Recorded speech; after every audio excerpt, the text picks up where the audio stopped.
established solutions is often difficult for people, even when it is obvious that they are no longer useful. Listeners will see this pattern repeated multiple times throughout the remainder of this book. This completes the point of interest. The end of the foundational era. On April 9, 1865, General Robert E. Lee surrendered to General Ulysses S. Grant at Appomattox Courthouse. The costs of the Civil War were enormous. A recent study estimated that 750,000 Americans died, which exceeded the combined American fatalities of the Revolutionary War, War of 1812, Mexican War, Spanish-American War, and two world wars. The U.S. had also amassed approximately $2 billion of debt to fund the war. On June 30th, 1860, the total public debt was a modest $64.84 million, but on June 30th, 1866, it had increased to $2.77 billion.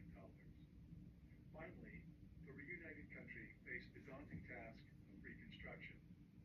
The southern states were impoverished by the war, and animosity between former African American slaves and white citizens who formerly claimed them as property was hardly pacified by the surrender of Confederate forces. At the same time, there was also hope for the nation.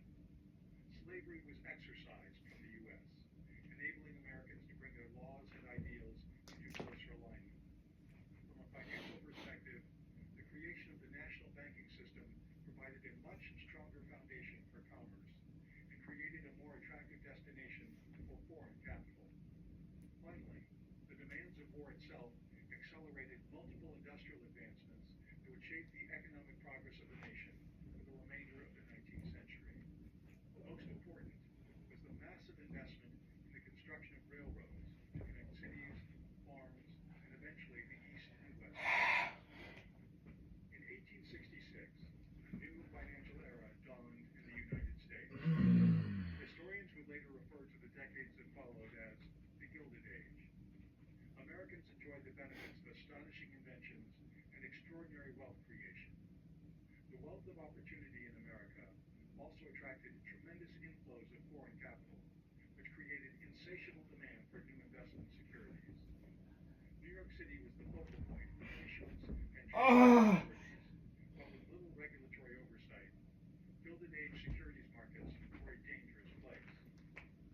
Part 2 recounts the evolution of the American economy and Wall Street during the Gilded Age. The U.S. remained a shadow of the British Empire after the Civil War, but by the 20th century, Great Britain's former colony would rise to become its heir apparent.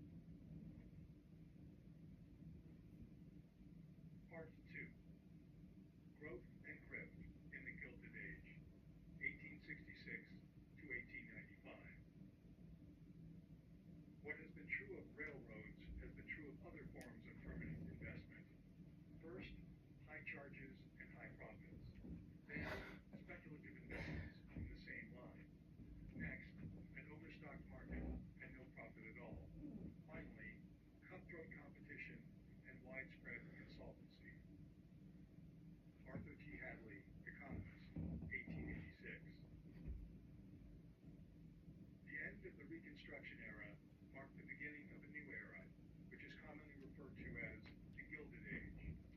This period was among the most transformational for the nation's economy and securities markets, but it was also morally confusing. Cognitive dissonance is a term used in psychology to describe the discomfort of holding multiple conflicting beliefs simultaneously. This term perfectly describes the American experience during the Gilded Age. Inventors and entrepreneurs introduced groundbreaking innovations that dramatically improved standards of living, but unscrupulous opportunists engaged in corruption and committed despicable atrocities on vulnerable groups. The Gilded Age was a period in which the best and worst aspects of capitalism were on full display. The uneven impact of economic advancement during the Gilded Age often makes appreciating the progress that accompanied it difficult. But from a historical perspective, recognizing both the pros and the cons is important. The following chapters seek to strike this balance. The foundation of the stories highlighted in Part 2 is the rapid acceleration of industrialization in America, which depended heavily on the expansion of a vast network of railroads throughout the nation. The rapid growth of in U.S. securities markets. These markets enabled companies to raise enormous amounts of capital, but often failed to protect the interests of investors and the American public. Chapter 6 begins by recounting the expansion of America's railroads, which revolutionized American life and triggered the rise of large corporations. Americans enjoyed numerous benefits, but these were often accompanied by undesirable side effects. Chapter 6 focuses on the positives, which included rapid settlement of Western lands, expansion of the nation's communications network, and the advancement of corporate managerial practices. Chapter 7 addresses the harmful side effects that accompanied the expansion of railroads. Operating under lax governance and little transparency, railroad owners often funded their companies at the expense of investors. Theft and fraud were often abetted by legislators and judges who happily accepted bribes for their support. But the influence of railroad companies was not just financial. Many companies contributed to the removal of Native Americans from their ancestral lands, and some were complicit in atrocities committed against tribes that resisted. Finally, railroad companies often created harsh and dangerous working conditions for their employees. Deadly workplace accidents and abusive labor practices were common. Chapter 8 shifts gears back to the positive by recounting the rapid advancement of U.S. manufacturing capabilities. In the 1800s, American entrepreneurs and inventors had mastered the elusive art of precision manufacturing. This, in turn, enabled American manufacturers to produce interchangeable parts faster and with a higher quality than all global competitors. By the turn of the 20th century, the American established the U.S. as the world's leading mass manufacturer, thus foreshadowing the end of Great Britain's reign as the world workshop. Chapter 9 shifts back to U.S. securities markets, which entered a troubled period of adolescence in the late 1800s. Rapid economic growth attracted massive amounts of capital, and the sheer volume of trading made markets efficient. But the absence of regulation gave unscrupulous stock promoters free rein to raise capital based on exaggerated claims or outright fraud. At the same time, stock plungers such as Jay Gould, Jim Fisk, and Daniel Drew manipulated markets at will for their own benefit. Flaws in the banking system only magnified the chaos. The national banking system had stabilized the currency and provided basic regulatory oversight, but the country still lacked several critical central banking capabilities. As a result, financial panics that would be containable today spiraled out of control during the Gilded Age. Chapter 10 recounts the Panic of 1873. Like all panics, this one resulted from the collision of several economic forces, but the unexpected failure of Jay Cooke and Company was the trigger that pushed markets over the edge. The depression that followed lasted for most of the remaining decade, but deflationary pressures persisted for more than 20 years. Growing tension between creditors and borrowers prompted the emergence of the Free Silver movement, which dominated politics for the remainder of the century. The subsequent expansion of the nation's silver reserves initially eased deflationary pressures, but eventually led to a currency crisis in 1893. Chapter 11 concludes the Gilded Age by recounting the Panic of 1893, which was caused by the instability of the nation's bimetallic currency standard based on gold and silver. The overvaluation of silver drove a persistent outflow of gold from the vaults of the U.S. Treasury. The crisis ended when J. Pierpont Morgan orchestrated a private rescue of the nation's gold reserves. In the process, he cemented his position as America's leading financier. After William McKinley defeated William Jennings Bryan in the election of 1896, the nation abandoned silver as a monetary base. This established the gold standard as the basis of the U.S. currency and created a solid foundation on which American commerce would thrive during the subsequent 10-year period known as the American Commercial Invasion.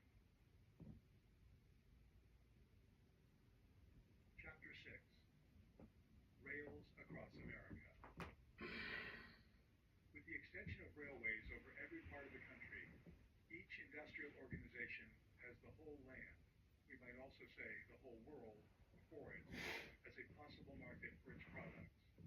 It has thus become possible to mass together much larger industrial organizations than were possible when each could supply only a limited market. Simon Newcomb, mathematician and economist, 1880. The United States always possessed extraordinary economic potential due to its abundance of natural resources and vast tracts of farmland. But the challenge was that its resources were scattered across a vast terrain, making it costly to bring them to market. During the first half of the 1800s, steamships substantially increased speed and reduced the cost of shipping and travel on large bodies of water. But travel on land remained slow and expensive.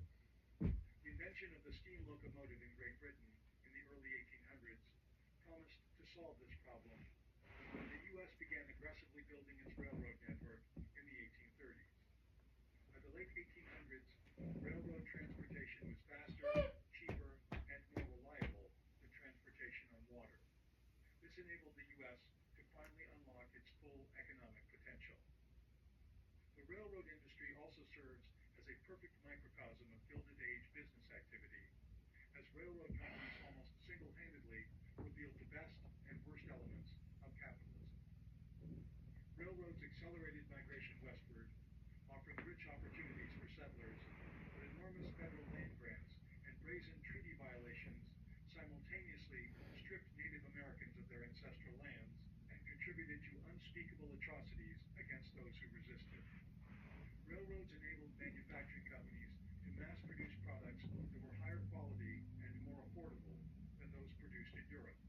But owners' insatiable appetite for growth often created harsh working conditions.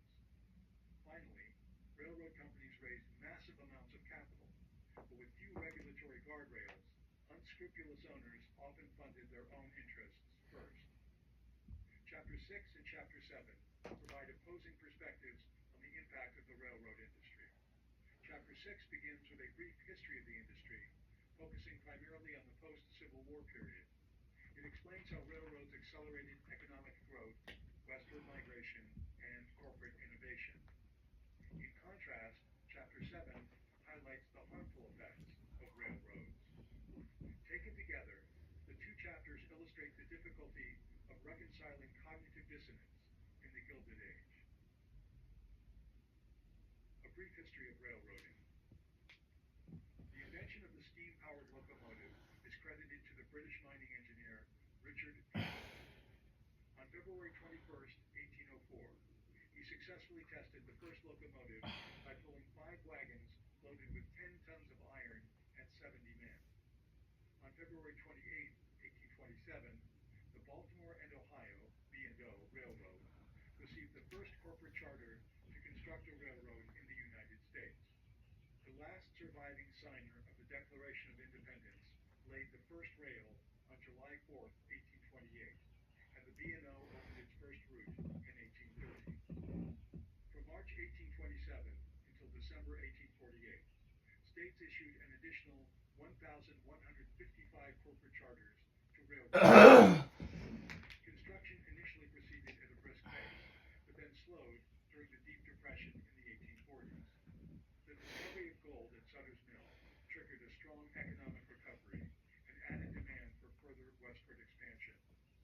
From January 1849 to December 1860, states granted another 1,306 railroad company charters, with a total authorized capitalization of $2.7 billion. The charters represented only 11.5% of all corporate charters issued during this period, but the maximum capitalization of railroad companies was 60.9% of the total authorized capitalization of all U.S. companies. From 1849 to 1860, railroad companies added an average of 2,053 miles of track per year, which is more than a 6-fold increase over the average during the prior 20-year period. See Figure 6.1 in the PDF. Post-Civil War expansion. In the federal government began exploring an ambitious project to link the East